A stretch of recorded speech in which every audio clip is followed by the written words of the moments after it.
Who's your daddy?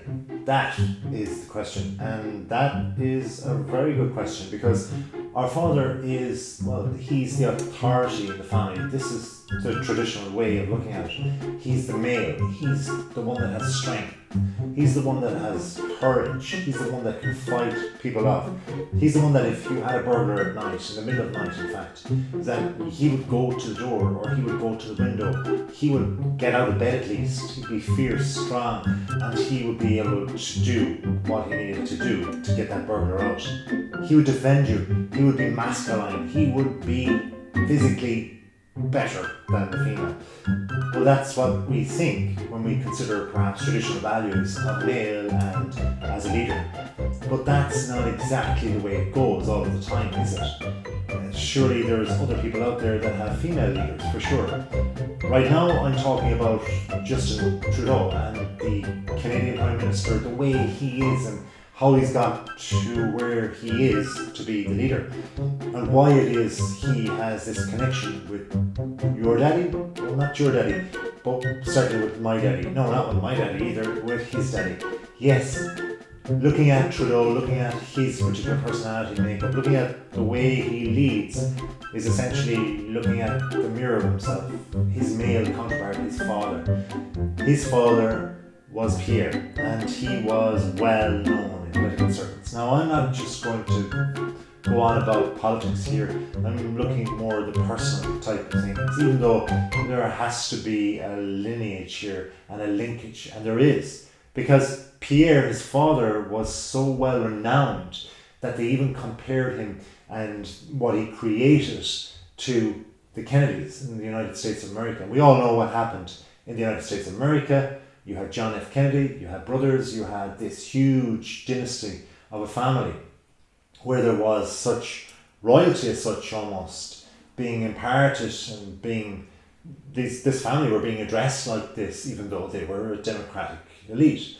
But still and all, they were compared to this bubble, while having this huge type of family ethos that just transferred to the American population. Anyway, back to the guys in Canada and Pierre. Pierre had this thing. He had this personality that transferred really well to people. He took over as the leader in Canada in 1968 up until 1984. And this was essentially where he had the power, this 15-year bracket where he used what he had. In private, he was actually not for the media. He wasn't a big fan of the media. It was said that he didn't really trust them. But in public, with the media, with the camera there, he had a different personality. He was out there. He was charismatic as such. He had this way about him that just people just bought into his brand. And this is essentially how political people saw Justin, his son, years later as being part of that Trudeau brand, this, well, Trudeau mania, that's what they put it out there, that there was this huge following that how could he fail? He was going to be the leader, the Prime Minister, just like his dad had done before him. His father, though, had this essence about him where he used to wear a rose on his lapel. Now, not every politician back in the 60s, 70s and so on would have done that. This was quite different. This was a way of just showing yourself as being a little bit different and having a little bit more pizzazz to the way he was. He also drove around in a sports car. A sports car was not the done thing. You can think of the political elite back in that day. It was going to be very, very traditional, where they would have had, in America, they would have had American cars. They would have looked to show and support the political beliefs. If you're a Republican, always buy an American car. If you're Democratic, yeah, still buy an American car, or at least buy some sort of car that looks to be sensible and conservative if you're conservative. But a sports car, come on, that's too flashy. But that's exactly what he wanted to, or at least communicated, that he was flashy. And maybe the word and the name, Pierre, was French, in fact, but that's the connection with Canada. This French and English connection that's there. And it was Pierre that wanted to bring that unity of French and English Canadian to bear, to bring them together, to show that unified approach. And he did this with this swag, this way of doing things. But it wasn't just that. he had other things going on. In his personal life, he actually was quite the ladies' man. He liked the company of females. In fact, even though he didn't like the media, he liked to have female media people around him more so than male. He could communicate in that way, it seemed better to females. He had, of course, that red, well, on his lapel. And also he had the sports car. He had that flash, that dash, perhaps that attractiveness and that allure that others didn't have, certainly at that time, that conservative way of leading or politics at the time. So he was attractive and he made it known. He had film stars around him. He had friendship with Barbara Streisand at least once. And this was seen as a good way to, I suppose, cling him on to the electorate. People could see her as being the beautiful woman that she was, the talented woman that she was, in a time where less women were getting opportunities, and where she, as a young woman, got her opportunities, took them with the likes of Robert Redford, and then used her brain as well as her beauty to go further into the movies, and had a stellar career and longevity that lasts to this day, to when his son, Pierre's son, Justin, became Prime Minister. And she's just as beautiful as now. This powerful beauty in Pierre's sights was seen as a positive thing. But that's not all.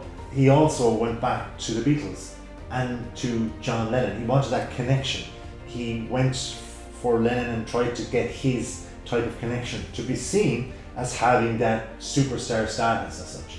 So he had it all down, like the Beatles would say. He wasn't going down Penny Lane, but he certainly was going somewhere, and they went to the very top, and he did too. And that's where it goes to his son, who was the rich kid, Justin, who had it all and was born into it. Surely he would know exactly how to follow on, just use that Trudeau-mania to his advantage, become what you can be, and be the guy that is the leader as well. But funny enough, he wasn't actually seen as that. He was seen as the rich kid. Now later on, in a few minutes, I'm going to show you exactly how strong the rich kid really is, and show you and see if I can do what the rich kid did. Who knows? Anyway, that's for later. For now, it's about Justin and how did he get into it? Well, he was considered attractive, young and appealing, and had that Trudeau mania behind him. But then again, his father died in 2000, many years, almost 2 decades before he took power himself as the Prime Minister. And when he was younger, a terrible thing happened. Separation, insofar as there wasn't this closeness with his parents, that is, his mother and his father together. They were not the best of friends. And this happened when he was young. So this had must have had some sort of effect on him. An effect many commentators say that meant he did not take his father's ideas. In fact, he didn't transfer his personality in the same way as his father. He was more so like his mother. And of course, as a female, she was perhaps more caring, certainly, than the suave sophistication that his father Pierre put out there. So Justin took what his mother was as more a caring provider. And that's how perhaps he became a teacher. He became an educator, one that went to the classroom. And as all political commentators would say, there's not that many people that became teachers and went far ahead in Canadian politics, but Justin did it. He used what he had. Trudeau used this career as being a teacher, as being a leader in the classroom, to become a leader on the big stage, and it worked.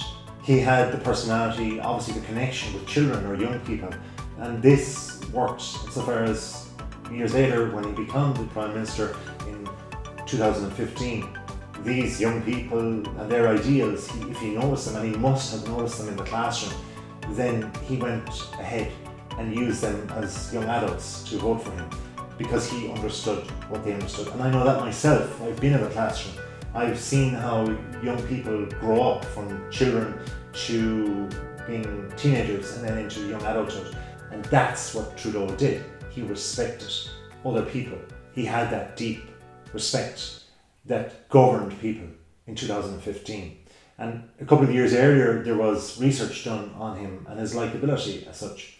And 75% of the population felt that he was a good guy, that he was there, and yeah, that's a good thing. Let's vote for this guy if it comes up that he will be the Prime Minister. And it happened. Only 21% felt the other way. So that's a good thing. Surely 75%, three quarters isn't bad. 2 out of 3 ain't bad, as Meatloaf would say. But then again, Meatloaf would probably be the likes of, well, his father's generation as such. Anyway, back to the president, or back to himself, Justin. Justin felt that he could use his skills, and he did. He was very popular, in fact, as a young, attractive man in the female circles, just like his father. A lot of females from 30 to 44 in that bracket, that age group of him in his late 30s, 40, they liked him, they loved him, they followed him. And so, like father, like son, he certainly was. He certainly was more popular when he got in, and then he had decisions to make.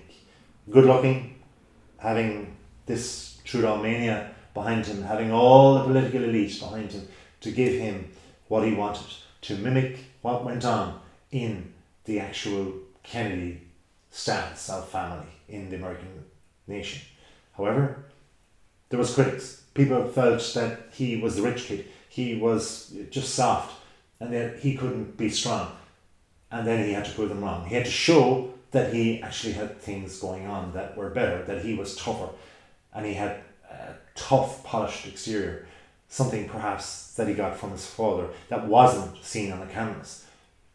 And he had a wife that was into yoga, so he used that inner strength that she had, it seemed in some way, to physically show people that he too had strength. So therefore I decided to try and do what he can do, not be the Prime Minister for a day, but just get out there and use what I could, my arm strength, use what I had in my mind to be able to go into what he felt he could do for others. And this was the result. It was as best it could be, as best as I could summon in the moment. Trudeau, he is like his father, like son. And if you understand that, that's good. So please, if you can, subscribe if you haven't already. If you have, thank you very much. And say hello to your dad for me. Until next time though, have a wonderful day.